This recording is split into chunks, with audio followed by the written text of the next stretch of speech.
Good evening and welcome to the LaRouche Organization Friday Symposium. Today is the 21st of November, but this broadcast is being pre-recorded just in case anything has broken in the last few hours that we don't mention.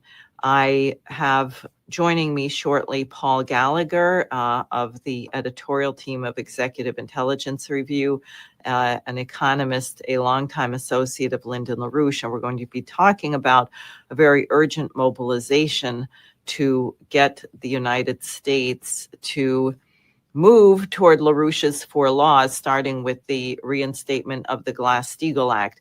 But before I get to that, I just wanted to point out a couple of things. One is on Wednesday of this, or Thursday, yesterday, there was a very important webcast organized as part of the expanded Executive Intelligence Review platform. This topic was Venezuela, Trump, don't do it, with experts introduced, of course, with Helga Zepp-LaRouche, Dennis Small of the Ibero-America Desk of Executive Intelligence Review, President Ramotar, the former president of Guyana, Ray McGovern of the Veteran Intelligence Professionals for Sanity, other journalists and people from Ibero-America, including an important television personality and labor organizer from both Venezuela and Brazil. And I think the discussion was extremely worthwhile, and I would like to encourage people to watch it. I also want to say something about the domestic situation in the United States, which I think is wide open, and we have a real crisis. The party lines no longer mean anything. That was seen in the election of Zoran Mamdani in New York. And my point is not that Zoran Mamdani particularly is a great genius or has a brilliant program. He's met with President Trump at the White House earlier today. But the Zionist lobby, the AIPAC lobby, failed to carry the day. Similarly, Trump has foolishly decided to start attacking one of his most loyal supporters, Marjorie Taylor Greene, the congresswoman from Georgia, who refused to back down on releasing the Epstein files. And of course, the Congress voted overwhelmingly, 427-1, to release them. Trump had to cave and order or encourage all the Republicans to vote to release them, I think mostly to hide the fact that he has lost control of his party, and that it would have been a terrible defeat if he kept insisting that the Republicans should vote to not release them. And then you had most recently a really despicable 1.5-minute video produced by 2 senators and 4 congressmen, all of the Democratic Party, but more significantly than their party, is their military and intelligence backgrounds, led by Elissa Slotnick, who is a former CIA agent, Mark Kelly, formerly in the with the U.S. Navy, and those are the 2 senators. And then from the House of Representatives, Jacob Crow from Pennsylvania, I believe, Chris DeLuzio, Maggie, whatever her name is, she's married to Jake Sullivan, and Chrissy Houlihan, all of them have military backgrounds, and all of them, with the exception of Chrissy Houlihan, who was in the Air Force prior to the Desert Storm operation, the horrific illegal invasion of Iraq, when everyone knew they didn't have weapons of mass destruction, and certainly these people did. Elise Slotnick was in the CIA in Baghdad during Desert Storm. I think she started just after the war began in 2004. advising, quote unquote, advising and briefing the U.S. ambassador to Iraq. This is a war in which we killed 1 million Iraqis, 5,000 plus American servicemen were killed, another 5,000 U.S. contractors were killed, or thereabouts is what I have seen. 22 soldiers are now committing suicide per day in the United States as a result of this, and none of these Democratic representatives did what they were urging the U.S. military and intelligence active duty people to do today, which is to disobey orders which they find unconstitutional. Now, of course, the military is sworn to uphold the Constitution. And if it is, you're asked to do something against the Constitution, it should be against your conscience, and you might quit. You might get a dishonorable discharge. But for members of the Congress to encourage the military to go outside of the chain of command when the members of the Congress are the lawmakers who determine what the military does, it is the obligation of the Congress to protect the military and see that they are not deployed illegally. And these people all went along with the Iraq war. So it shows they're a total fraud, and they're just trying to create a chaotic, difficult situation. Now, unfortunately, Trump, who is reeling from his loss of support, reacted by not only saying that this was a seditious act, which in my opinion it was, but to go on to say that the penalty for sedition is death. So now there is a huge uproar about this. It's really, I think, creates a very unstable situation. And I think the focus should be on these people who are trying to undermine the ability of our government to function and who are not upholding their duties as members of the Senate and the House of Representatives to use the power of the Constitution to organize their fellow representatives to get our nation off of this path for permanent war. And these people have not been outspoken against the genocide in Gaza, by the way, and I don't believe any of them has been particularly outspoken about arming Ukraine. So the whole thing is a complete fraud. But I wanted to say that because I know Americans are getting pulled into all of this in a very emotionally intense way and not looking at what's behind it. And what is behind all of this is the end of the British Empire and the looming blowout of the financial system. So I'm going to bring Paul in right now. Hi, Paul. I'm glad you're here. Hi, Diane. And what we wanted to do is go through a document that Paul has prepared for activists around the country to understand what we mean by reinstating Glass-Steagall, why this has to happen, a little bit of the background. And Paul, you should say whatever you want to say about this mobilization, and I can pull up the graphic whenever you're ready. Well, let's start. Go ahead. Bring it up. Is that large enough? Just barely. A little larger would be better, but let's see here. You'll do. Let's see. Oh my goodness. Can you still see that on the screen? Yes, it's still on the screen. Okay, so if you move it gradually as I go along. This is a chart that I made that I've used before, but it's invaluable in understanding that the current state of the U.S. banking system, where a large portion of the deposits, even of ordinary banks, are used for various kinds of speculation, mortgage-backed securities, derivatives, real estate speculation, and so on.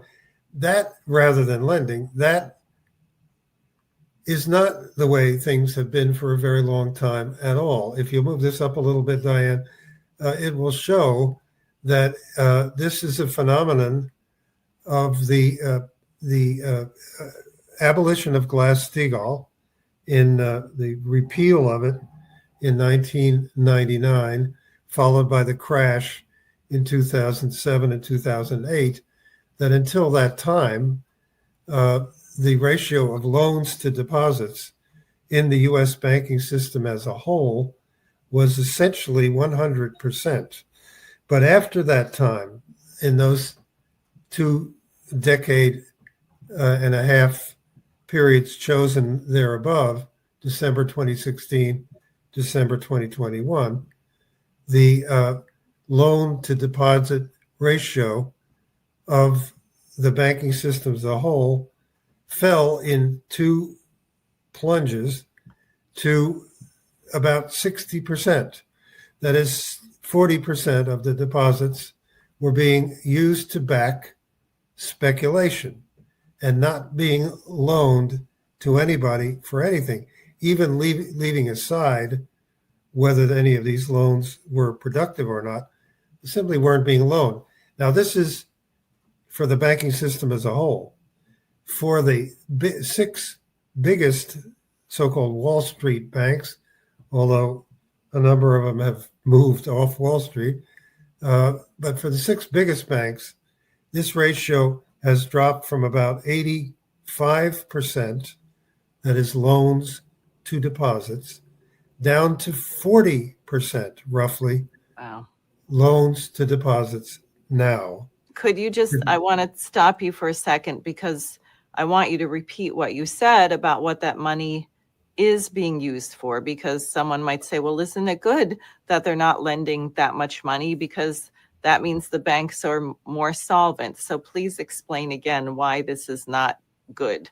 What is happening with the other? It means that of the biggest banks, that is the banks that always get bailed out by the Federal Reserve and the FDIC, only 40% of their deposit base is used for lending, and 60% of it is used for speculation. Now, what does that mean?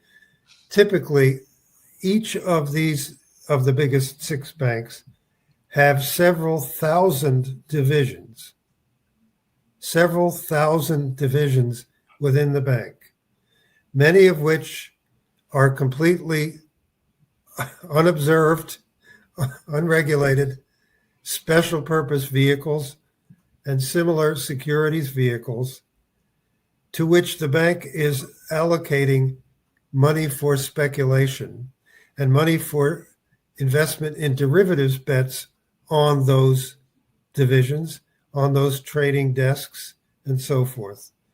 This is the kind of speculation which drives inflation in the economy, which drives over indebtedness in the economy, unpayable indebtedness. That's accounting for 60% of what the biggest banks do with their deposits. And that deposit base, in their case, is 50% bigger than it was before the crash in 2007, 2008. So the deposits have grown by 50%, and the portion of them used for speculation has grown to 60% in turn. Now, if we could go down and beyond that in the memo, I've just explained what's below that chart. But secondly, in this memo, what else does Glass-Steagall does? First of all, it forbids exactly what you saw in the chart. Glass-Steagall prohibits lending for the purpose of supporting securities broker dealing. It prohibits the ownership by banks, commercial banks, of securities broker dealing or broker dealers. So commercial banks, no matter how large, under a Glass-Steagall Act being enforced, will be limited to the business of depository services and lending, and otherwise just services incidental to that, such as currency exchange or buying and selling, buying and redeeming for customers, government securities, not for their own account, but for customers' accounts.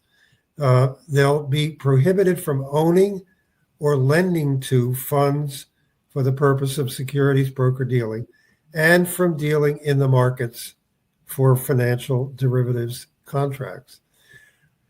What I've called holding companies here is the provision of Glass-Steagall, in which commercial bank holding companies which own commercial banks will be prohibited from also owning investment banks or from owning commodities dealers, which in turn hold and speculate in primary commodities, metals, for example, which are essential to the economy. And that includes energy commodities and electricity. And then what I've called here rebuilding. Wait. Can you go back on holding companies? Could you give examples of what is a holding company? The holding company of a large bank, commercial bank, or what they call a universal bank, which combines commercial banking and private equity funding and investment banking and so forth, so-called all under one roof.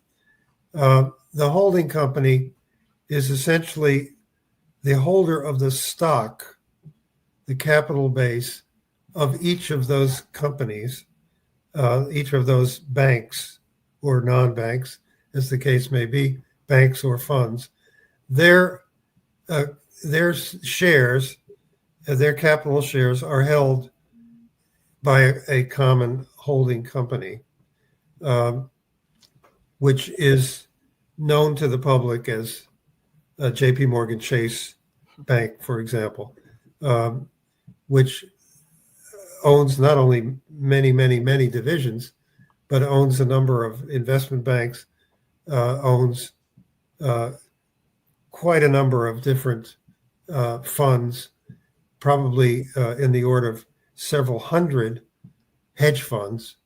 Each of these banks owns hundreds of hedge funds for which it serves as the primary broker dealer for those hedge funds. It also will tend to own money market mutual funds and other super speculating entities. They'll all be under the holding company of a bank like JP Morgan Chase.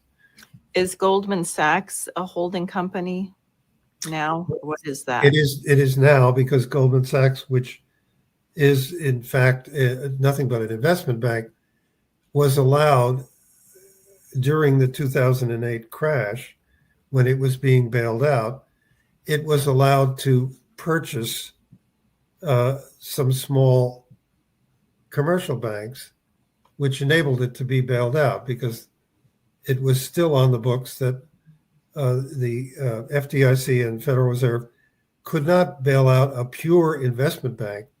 So they had to make Morgan Stanley and Goldman Sachs into universal banks by letting them buy, I would almost say, token commercial banks. I remember because one of my colleagues called them up after they were made into a so-called bank and asked if she could open an account. And they said only if you had, I forget what, $1 million, or it was some crazy thing. Call us back later, yeah. Right. When you are a millionaire. Right. Okay, thank you very much. Should we go on? On to the last point, building the real economy. This, I'm explaining here that this dismal ratio of loans to deposits is very much connected to the Federal Reserve Bank, because the Federal Reserve is a central bank which does not lend to anyone other than the biggest dozen or 20 banks in the entire banking system, into which it pumps deposits by buying securities from those banks, and as I said, it has made them 50% larger since the time of the 2008 crash. And these banks, in turn, use the deposits to speculate rather than lend. So you have a central bank which lends to no one except an elite group of very, very large mega banks. And those banks, in turn, use 60% of the deposits that result for speculation. So that means that if we reinstate the Glass-Steagall Act from 1933, which was in force until the 1980s, finally repealed in 1999, if we reinstate that, it dries out that mass of speculative debt bubbles which dominate those banks.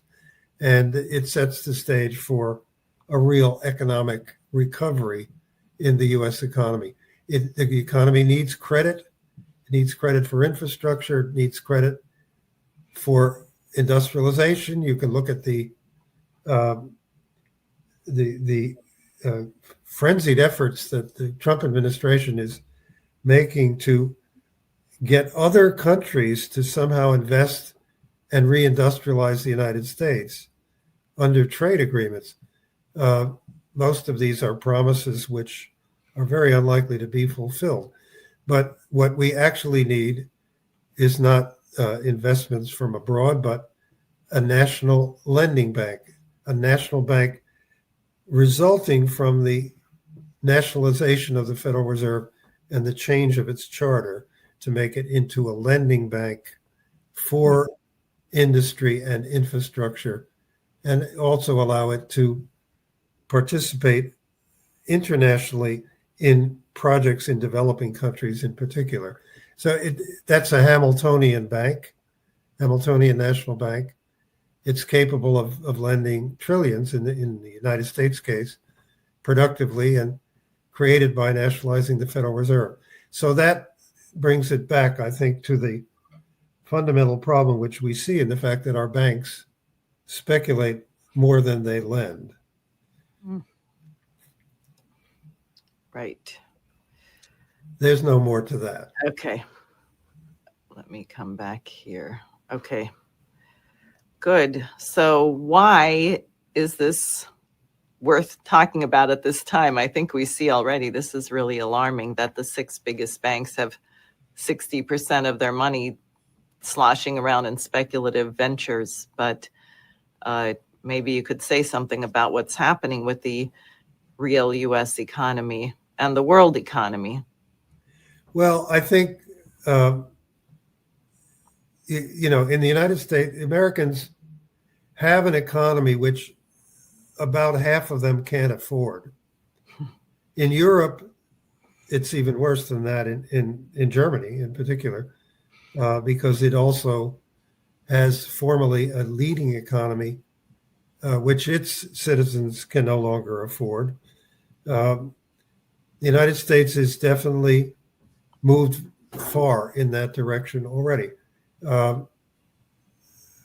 If you are an American household and your earnings are less than $80,000 a year, approximately, it means that you can't afford shelter, neither housing nor rent. That is, you can't afford it on the budget that you should be using to sustain your household. You can afford it by exorbitant borrowing, subprime borrowing, but or the like. But otherwise, you can't afford it. You can't afford the price of motor vehicles, cars or trucks, and of the loan. You can't afford the interest rates on the loans to buy those cars or to lease them. You can't afford electricity increasingly. This is, for most of the country, still on the order of 5% a year increase in electricity rates. That's a lot, but it's not completely alarming. But for those states in which the data centers are being concentrated, and that's particularly Virginia, Texas, Minnesota, California, and Pennsylvania, for those states, to take Virginia as the example, electricity prices increased by 13.5% last year. Wow. So they are going at an entirely different pace. And that is what the so-called AI revolution and the dominant tech sector in the stock market, that's what it's based on, is electricity which will not be able to meet the needs that the tech sector are positing for it. And as it tries to meet those needs, especially with nuclear power, which takes a while to build, it's going to drive up, it is driving up electricity costs, so that 45% or so of American households can't afford that either. They can't afford health care for sure, neither the health care insurance premium nor the out-of-pocket costs of health care. And they can't afford the costs of college education for the younger members of that household.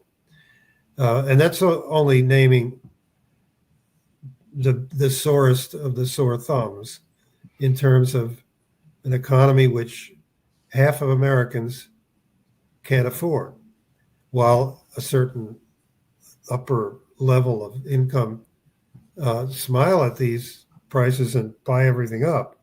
I also want to interject the gap between rich and poor. There's a strike of the fledgling Starbucks union, which is small and is not, it's only 12,000 members, I think, out of I don't know how many hundreds of thousands of people they employ. So they said there was a giant gap, and they referenced Japan or someone where this may be wrong, but the law stated that the CEO could not have an income greater than X times 7 or 10 or something times what the average employee's income is. So in the case of Starbucks, the income of the CEO, whose name I've happily forgotten, is 6,666 times the income of the average Starbucks employee. That's the same guy who was going to be a liberal candidate for president a few years ago, I think. Great. But his campaign didn't take off for some reason. Anyway, given that Americans, Germans, most Europeans can't afford their economies, then subprime lending of various kinds is taking center stage among those very large populations. And now it's beginning to, the unpayable debt involved in subprime borrowing is beginning to bring companies down within what they call the private credit. I don't know why they call it that. It simply means non-banks or financial entities that are not banks, funds of various kinds, which in turn are borrowing large amounts from banks, which are banks. Those private entities are lending in an unregulated manner, and some of those companies, lending companies, are now going under and causing considerable volatility and problems in the financial system. Tricolor auto lending was the first of them. First Brands, which is a conglomerate of auto parts companies built up in a short period of time, cheaper auto parts companies, was a much bigger one, which also liquidated. There have been 2 or 3 more in that category, and that is consumer debt category. And now we're seeing the first of them in the logistics, in the supply chain of business. This is a company called 4840 Solutions, which is a logistics company, which is particularly sensitive to trade and trade disruptions and increased costs of trade, as for example with tariffs. It provides pallets, the kinds of pallets on which everything from small pieces of furniture to entire containers, freight containers, are transported. And there's a lot of logistics to that. It's one of the largest of the pallet logistics company, and it's now under very significant debt financial strain. So its own lenders are now all trying to help it out so that it doesn't liquidate and cost them a lot of money. But that's the first of the supply chain businesses to go into that sheep dip as well. So now on top of that, and here's where it gets really dicey, is the Treasury market, which is the largest financial, the largest debt market, the largest financial market in the world by a significant margin, including the the Treasury securities not available to the public, the ones that go into the trust funds for Social Security and Medicaid and so forth, or Medicare. Those that's a $38 trillion plus, 38.2 or $3 trillion financial market, easily the largest in the world. And to give you an idea of what's happening in that market, the Federal Reserve, as many of you know, is now maintaining a federal funds rate in the range of 3.75 to 4%. And there was tremendous anticipation and pressure on it to lower that in December to 3.5 to 3.75. Right now, it's still 3.75 to 4% federal funds rate. Well, what is the rate at which Treasury securities are being bought and sold in the overnight market now? And what is the actual federal funds rate? As of this week, it was 4.05%. So it was not, in fact, in the range that the Federal Reserve established for it more than a month ago when it cut the rate down from 4.25 down to 4%. It's above that range. That's an indication that rarely happens. It's an indication of a great deal of liquidity pressure against the Treasury market in particular, but against the debt markets in general. There isn't enough liquidity to keep circulating all of that debt, and in particular, the debt in the Treasury market. The federal funds rate, rather the overnight repurchase rate, went as high as 4.25%. That is, it went a full quarter of a percent above where it was supposed to be, above the federal funds rate, only at the end of October. So that's 3 weeks ago. And that situation has continued to be maintained right up until this week. Now, I had a guy, if I can just, this isn't something I need to show on the screen, but just something that I wanted to quote. And I'm sorry. This is a guy who is with a securities company, SMBC Nikko Securities. His name is Joseph Abate. He's the head of rates strategy at that fairly large securities company. And he said the following this week: "We suspect that markets may be more vulnerable to overnight funding rate pressure than they were in 2019. Now, in 2019, September 16th and 17th of 2019, these rates for overnight borrowing in the banking system and among all these funds, these rates went from 2% in one day to 10%. And overnight, there was a crisis which in less than 3 weeks after that, by October 4th of 2019, had led to the launching of quantitative easing 5. That is the fifth. The Federal Reserve had to step in with billions, then tens of billions, then every night hundreds of billions of dollars in liquidity in order to get the banks through that night and the next day and enable them to repay their repo loans. So when he says they're under more pressure now than they were in 2019, that's an extremely serious reading of the repurchase market, which is supported by Treasury bills.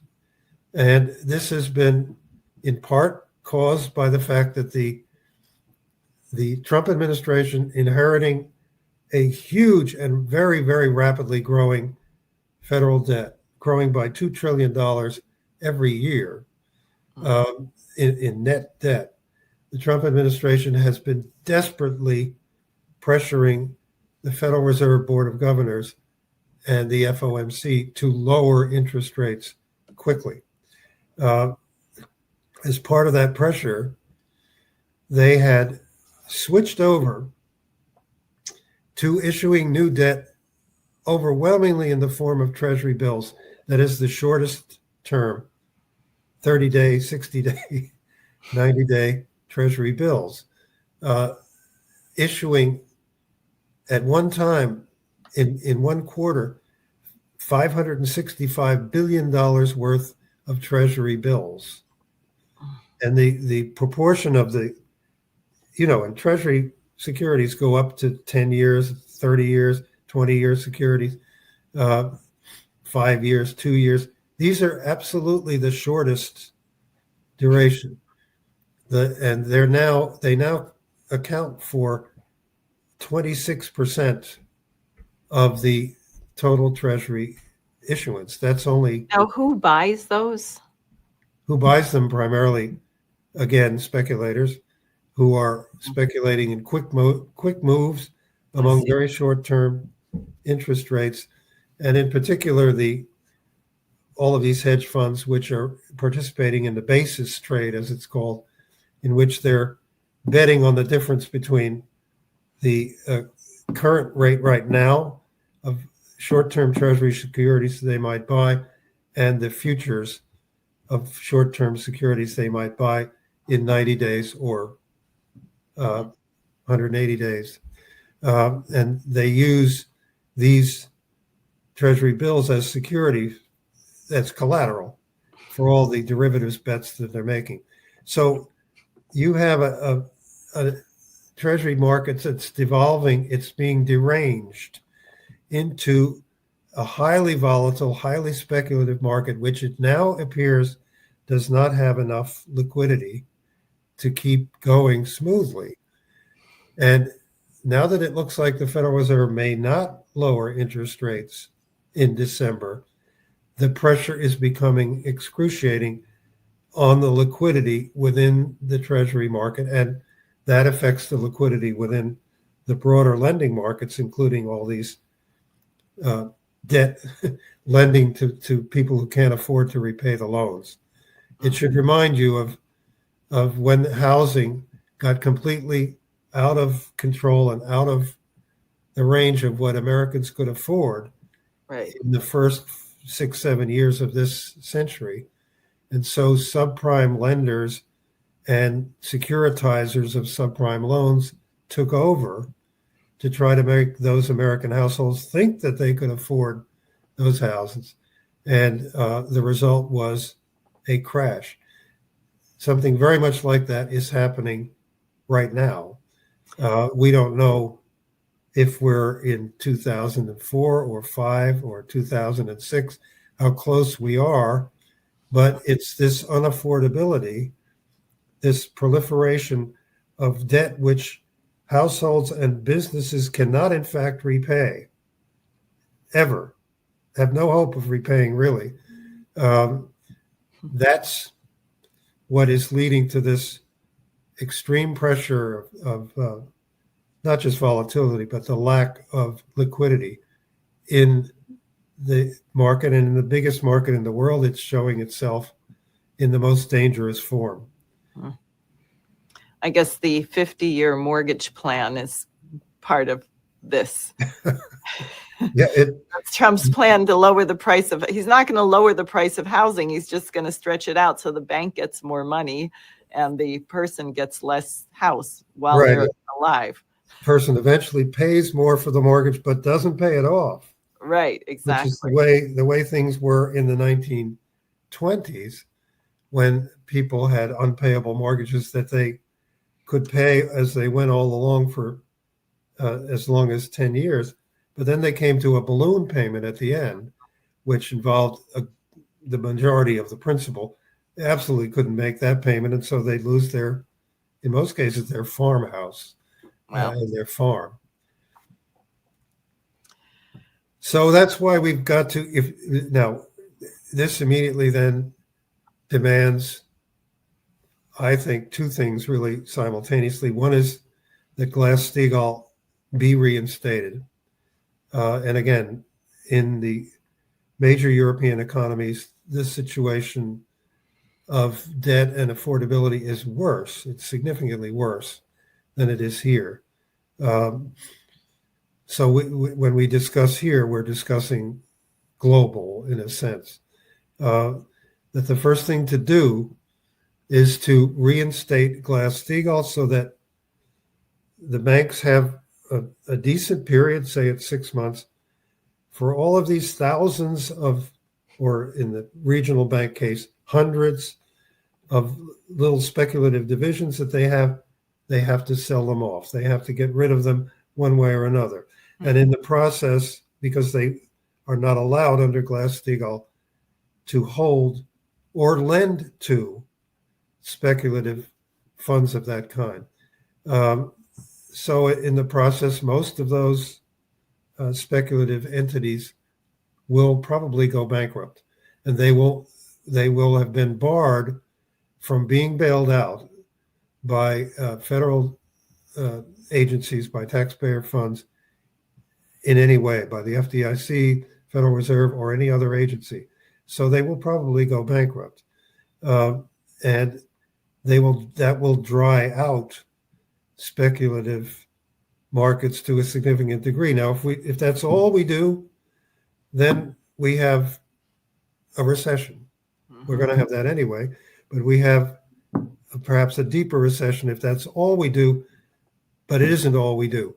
We create a national bank. The easiest way is by nationalizing the Federal Reserve and creating a national Hamiltonian lending bank in the New York Federal Reserve Bank, which has the capacity to put trillions of dollars over a period of time in credit, in new credit, into reindustrialization and infrastructure, both here and where it's most needed and most profitable too, in developing countries abroad.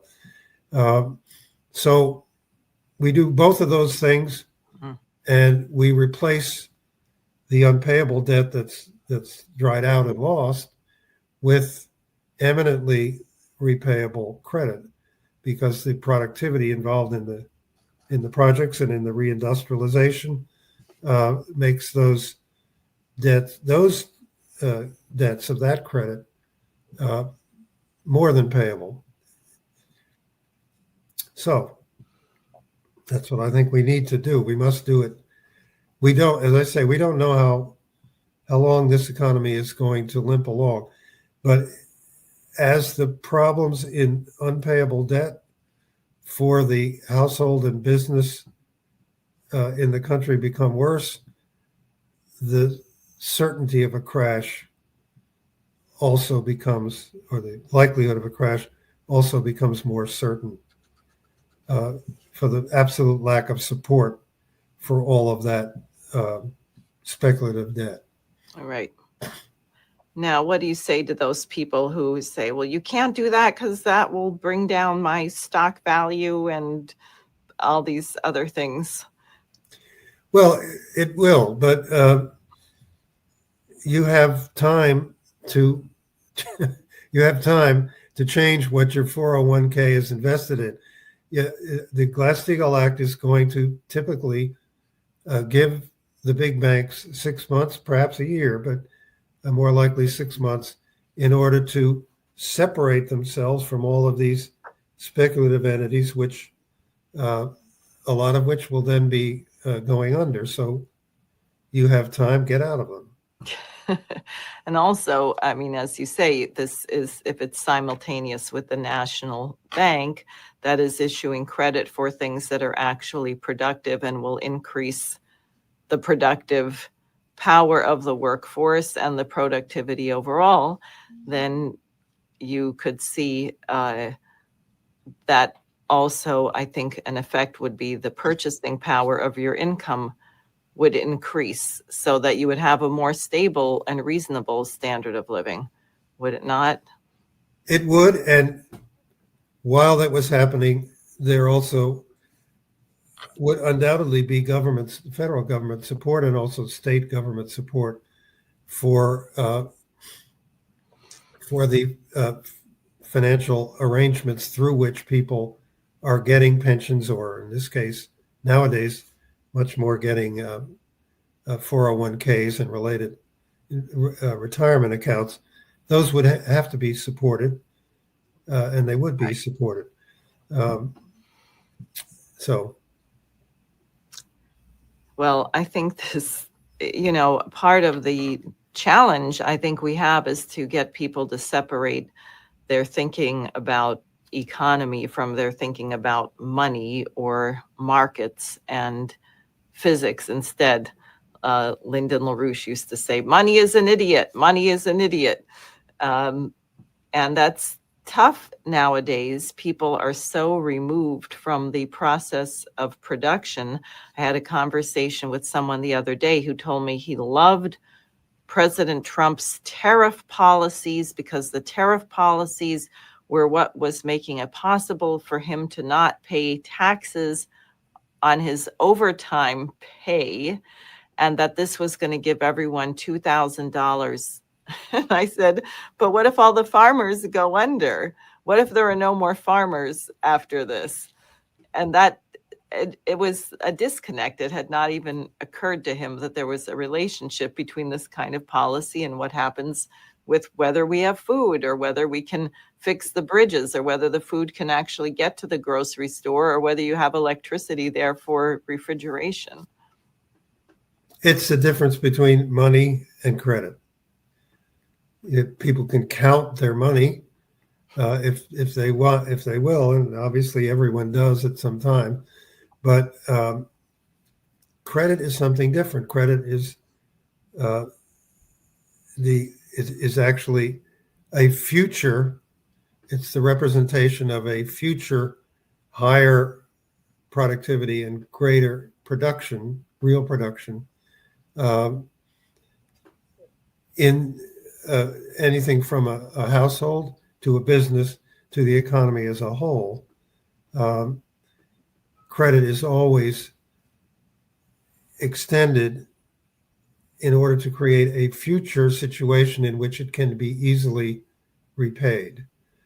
That's the way Alexander Hamilton put it, that a national debt is a national blessing, or can be, provided that the means for its extinguishment in the future are established. And that is what credit does. It establishes the means of producing more with the same amount of effort by the same amount of people, using a greater amount of machinery, using more efficient and better technological methods, so that more can be produced with a given amount of effort in the future than at the present. And that means that more is available to repay that credit than was borrowed in the first place. Now that's credit. It really is extraordinarily different from money. Right. which is simply a accounting unit. Right, exactly. Well, any closing words of wisdom or thoughts on this? Well, I think my closing words would simply be that would be to call on citizens in the United States to show more wisdom in the way they are dealing with the current situation, and in particular, not to be running hither and yon in order to quote unquote take a position for and against leading politicians. It's like there are only a few trees out there and there's no grass. I mean, the citizens have to become the grass which grows up and supports the rest of the biosphere. In that case, they have to be capable in themselves and not simply looking up at a few trees and deciding which one of those guys or gals is your favorite. You have to know what it is to grow, what it is to make the economy grow. Um, that kind of wisdom we should all hope for, because one way or another, we're all going to have to have recourse to it in order to get out of where we are.